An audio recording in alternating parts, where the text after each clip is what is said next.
Hi friends, how are you? ఈరోజు మనం APSC hostel welfare ఆఫీసర్కి సంబంధించినటువంటి ఎగ్జామ్లో సెకండ్ పేపర్ ఎడ్యుకేషన్ ఆ సిలబస్ని విశ్లేషిద్దాం. ఫస్ట్ ఏపీఎస్సి 2 పేపర్లుగా ఈ యొక్క ఎగ్జామ్ నిర్వహిస్తుంది. అందులో పేపర్ 1 జనరల్ స్టడీస్ 150 మార్కులు, పేపర్ 2 సబ్జెక్టు 150 మార్కులు, 150 నిమిషాలు, 150 నిమిషాలు. ప్రతి 1/3కి 8 మార్కింగ్ ఉంటుంది. 1/3 8 మార్కింగ్ ఉంటుంది. నెక్స్ట్ జిఎస్ పేపర్ అనేది అన్నిటికీ కామన్గా ఉంటుంది. దాని గురించి తర్వాత విశ్లేషిద్దాం ఫ్రెండ్స్. ముందు పేపర్ 2 దాని గురించి చూద్దాం. ఇక్కడ పేపర్ 2 ఎడ్యుకేషన్, దీనిలో 3 పార్ట్లు ఉంటాయి. Part A foundation of education, part B educational psychology, part 3 వచ్చేటప్పటికి ట్రెండ్స్ ఇన్ ఎడ్యుకేషన్. ఈ 3 కూడా ఈ సిలబస్లో ఉంటాయి. యాన్ యావరేజ్ ఒక్కొక్క సెక్షన్ నుండి 50 మార్కులు, 350 150 మార్కులు వచ్చే అవకాశాలు ఉన్నాయి. ఒక 5-10 మార్కులు వేరియేషన్లో మొత్తం కూడా ఈ విధంగా ఉంటుంది. ఫస్ట్ ఫౌండేషన్ ఆఫ్ ఎడ్యుకేషన్ అంటే విద్యా తాత్విక ఆధారాలు. ఇందులో nature and scope of philosophical and sociological and foundation of education అంటే ఇక్కడ విద్యా తాత్విక సామాజిక ఆధారాలు, స్వభావం మరియు పరిధి. దాని స్వభావం పరిధి గురించి ఫస్ట్. తర్వాత రెండోది ఐడియాలిజం, తాత్విక వాదాలు. ఇవి న్యాచురలిజం, ప్రాగ్మాటిజం, రియలిజం అండ్ ఎక్స్టెంటిజం. అంటే ఇది భావవాదం, ప్రాకృతికవాదం, వ్యవహారిక సత్తావాదం, యథార్థవాదం, అస్తిత్వవాదం గురించి చెప్తుంది. నెక్స్ట్ ఇది పార్ట్ ఏ రోమన్ 3లో గాంధీ, ఠాగూర్, అరబిందో, వివేకానంద, జిడ్డు కృష్ణమూర్తి వీళ్ళ గురించి ఇచ్చారు. వాళ్ళ గురించి మనం బ్రీఫ్గా చదువుకోవచ్చు. నెక్స్ట్ పార్ట్ ఏ 4th పార్ట్లో socialisation and education, social change and education, culture and education, modernisation and education, equality of education opportunities, education of weaker sections. దీనిలో ఏంటంటే సాంఘికీకరణ ప్రక్రియ విద్య, సామాజిక మార్పు పరివర్తనల మరియు విద్య, సంస్కృతి, విద్యతో దాని సంబంధాలు, మరియు ఆధునీకరణము, భారతీయ విద్య, సామాజిక ఆర్థిక అసమానతలు, సమాన విద్యా అవకాశాలు, వెనుకబడి తరగతుల విద్య, బలహీన వర్గాల మధ్య విద్య, రాజ్యాంగంలో పొందవలసినటువంటి కొన్ని ఆర్టికల్స్ను కూడా మనం ఈ సెక్షన్లో మనం చర్చించాల్సి ఉంటుంది. నెక్స్ట్ రెండోది educational psychology. Part below educational psychology అంటే విద్యా మనోవిజ్ఞాన శాస్త్రం. ఎడ్యుకేషనల్ సైకాలజీలో విద్యా మనోవిజ్ఞాన శాస్త్రం అంటారు. దీనిలో relationship between educational psychology, nature and scope of educational psychology, methods of educational psychology. ఇది ఏంటంటే ఇక్కడ విద్యా మరియు మనోవిజ్ఞాన శాస్త్రాల మధ్య సంబంధము, మరియు విద్యా మనోవిజ్ఞాన శాస్త్ర స్వభావం పరిధి, విద్యా మనోవిజ్ఞాన శాస్త్ర అధ్యయన పద్ధతులు. ఈ మూడింటి గురించి ఇక్కడ ఈ విద్యా మనోవిజ్ఞాన శాస్త్రం పరిచయంలో మనం చదవాల్సి ఉంటుంది. Next growth and development.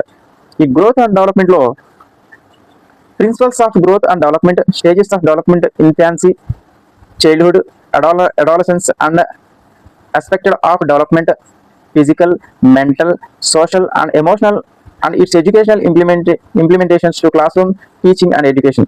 ఇక్కడ పెరుగుదల, వికాస నియమాలు, వికాసాన్ని ప్రభావితం చేసే కారకాలు, వికాసము, బహుళ రూపము, మానవ వికాస దశలు వీటి గురించి ఈ గ్రోత్ అండ్ డెవలప్మెంట్లో మనం చదువుకున్నారు. ఇది బీఈడీ చేసిన వాళ్ళు ఆల్రెడీ టెటక్ కానీ డిఎస్సికి కానీ ప్రిపేర్ అయినప్పుడు దాంట్లో ఉన్నటువంటి టాపిక్లే దీనిలో కూడా రిలేటెడ్ అయ్యి ఉంటాయి. నెక్స్ట్ మూడోది వచ్చేటప్పటికి అభ్యసనం, learning, nature of learning, theories of learning అంటే దీనిలో భాగంగా behavioural, cognitive and social and its relevance to classroom teaching, learning and motivation and various methods of motivation and its application for the classroom teaching. ఇక్కడ లెర్నింగ్లో వచ్చేటప్పటికి అభ్యసన స్వభావము, అదేవిధంగా అభ్యసన ఉపగమాలు అంటే అభ్యసన సిద్ధాంతాలు, అంతర్దృష్టి అభ్యసనం అంటే గెస్టాల్వాదం, అభ్యసన బదలాయింపు, ప్రేరణ, అవసరాలు, ప్రేరణ సిద్ధాంతాలు, తరగతి గది నిర్వహణలో ప్రేరణకు సంబంధించిన ఉపాధ్యాయ కృత్యాలు. అంటే ఈ టీచింగ్ అప్లికేషన్స్ అనేవి కూడా క్లాస్ రూమ్లో టీచింగ్ అప్లికేషన్స్ కూడా దీంట్లో అభ్యసనంలో ఇవ్వడం అనేది జరిగింది. అదేవిధంగా స్మృతి విస్మృతి, ప్రత్యక్షము, భావనోద్భవము, అవధానము, అభ్యసనంలో రంగాలు, మానసిక చలనాత్మక రంగం, ఇటువంటివన్నీ కూడా ఈ లెర్నింగ్ లో భాగంగానే మనకి రావడం జరిగింది. నెక్స్ట్ పార్ట్ టూలో ఫోర్త్ వచ్చేటికి ఇండివిజువల్ డిఫరెన్సెస్ అండ్ అసెస్మెంట్స్. ఇది ఏంటంటే ఇది వ్యక్తి వైయక్తిక భేదాలు మరియు మాపనములు ఉంటుంది. వైయక్తిక భేదాలు, భావన, వివేచన, విచక్షణ జ్ఞానం, ఇది meaning and significance of the study of individual differences, intra individual differences and its assessments, concept and personality and its assumptions, projective and non-projective methods, understanding the helping learners with a special need, poor achievers and underachievers, low level of intellectual functioning, giftedness and creativity, need and significance of guidance and counseling in schools. ఇవి ఏంటంటే వైయక్తిక భేదాల, భావన, వివేచన మరియు విచక్షణ జ్ఞానం, మెటాజ్ఞాట్, అతి సంజ్ఞానాత్మకత, వైయక్తిక భేదాలు, మూర్తిమత్వం, మానసిక ఆరోగ్యం, సర్దుబాట్లు, సంఘర్షణలు, కుంటనం, ఒత్తిడి, వ్యాకులత, ప్రవర్తనా సమస్యలు, రక్షణ తంత్రములు, విషమయోజనం, ఇవన్నీ కూడా దీంట్లో రావడం అనేది జరుగుతుంది. Next statistics. ఈ స్టాటిస్టిక్స్ వచ్చేటప్పటికి ఈ statistics concept and it's needs, understanding behaviour of learning and teachers,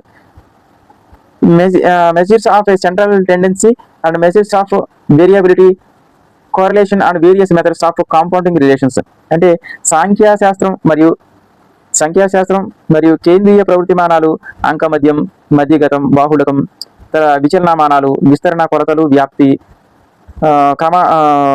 మధ్యమ లేదా సగటు విచలనం, క్రమ విచలనం లేదా ప్రామాణిక విచలనం, విస్మృతి, సహసంబంధం, పౌనపుణ్య రేఖ చిత్రాలు, సామాన్య సంభావ్యత వక్రరేఖ, ఇటువంటివన్నీ కూడా ఈ స్టాటిస్టిక్స్ దాంట్లో రావడం జరుగుతుంది. ఇది రీసెంట్ గా మనకు టెటో ఉన్నటువంటి దాంట్లో దీన్ని ఇంక్లూడింగ్ చేయడం అనేది జరిగింది. ఓవరాల్ గా చూసుకున్నట్లయితే పేపర్ టూ లో పార్ట్ బి ఎక్కువ మనకి ఆల్రెడీ సైకాలజీ చదివే స్టూడెంట్స్ ఎవరైనా, సైకాలజీ చదివి టెట్ రాసేవాళ్ళు ఎవరైనా ఉంటే కనుక వాళ్ళకి ఇది కొంచెం రిలేటెడ్ గా కొంచెం దగ్గరగా ఉంటుంది ఈ టాపిక్ వరకు.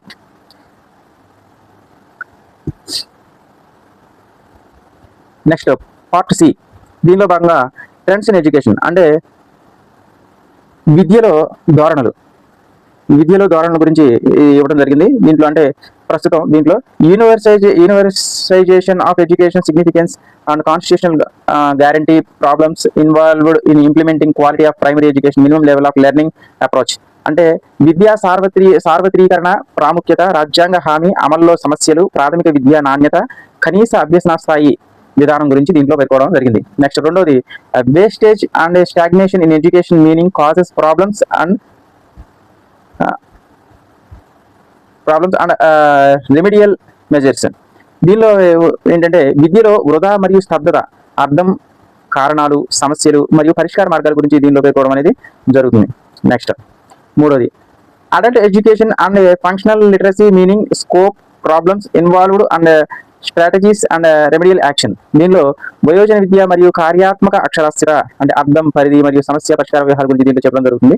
నాలుగోది non formal education, contemporary signification problem,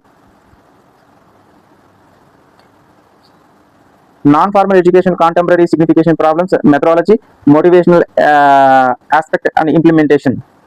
దీనిలో వచ్చేటప్పటికి అనౌపచారిక విద్య, సమకాలీన ప్రాముఖ్యత, సమస్యలు, బోధనా విధానం, ప్రేరణ, అమలు దీనిలో చర్చించడం జరుగుతుంది. అయితే the school and community relationship, need and importance, way of bringing they together, making use of community resources persons, some practical strategies to facilitate appropriate relationship. దీనిలో వచ్చేటప్పటికి పాఠశాల సమాజ సంబంధాలు, అవసరం, ప్రాముఖ్యత, సమాజ వనరుల వినియోగం, సమన్వయానికి ఆచరణాత్మక మార్గాలు దీనిలో చర్చించడం జరుగుతుంది. The medium of instructional problem, language in India, three languages formula, it's a implementation and difficulties in implementing the formula. దీనిలో వచ్చేటప్పటికి బోధనా మాధ్యమం, సమస్యలు, భారతదేశంలో భాషలు, త్రిభాషా సూత్రం, దాని అమల్లో ఇబ్బందుల గురించి దీనిలో చర్చించడం అనేది జరుగుతుంది. నెక్స్ట్ ఏడోది family life and population education, the problem, objectives at secondary level, creating awareness, difficulties and implementing strategies to spread right type of family life and population education. దీనిలో కుటుంబ జీవితం మరియు జనాభా విద్య అంటే సమస్యలు, లక్ష్యాలు, అవగాహన, అమల్లో ఇబ్బందులు, వ్యూహాలు. Next 8th part moral education meaning and scope, approaches to moral education, differences between moral and religious education, practical work. నైతిక విద్య అర్థం, పరిధి, బోధనా విధానాలు, నైతిక విద్య మరియు మత విద్య మధ్య తేడా, ప్రాక్టికల్ వర్క్ గురించి దీంట్లో వివరించడం జరుగుతుంది. అదేవిధంగా 9th పాయింట్ వచ్చేటప్పటికి the national and emotional integration, meaning, nature, problems, implementation, celebrating national days and role of schools and teachers. దీనిలో జాతీయ మరియు భావోద్వేగ సమైక్యత, అర్థం, స్వభావం, సమస్యలు, జాతీయ పండుగల నిర్వహణ, పాఠశాలలు మరియు ఉపాధ్యాయుల పాత్ర గురించి దీనిలో వివరించడం జరుగుతుంది.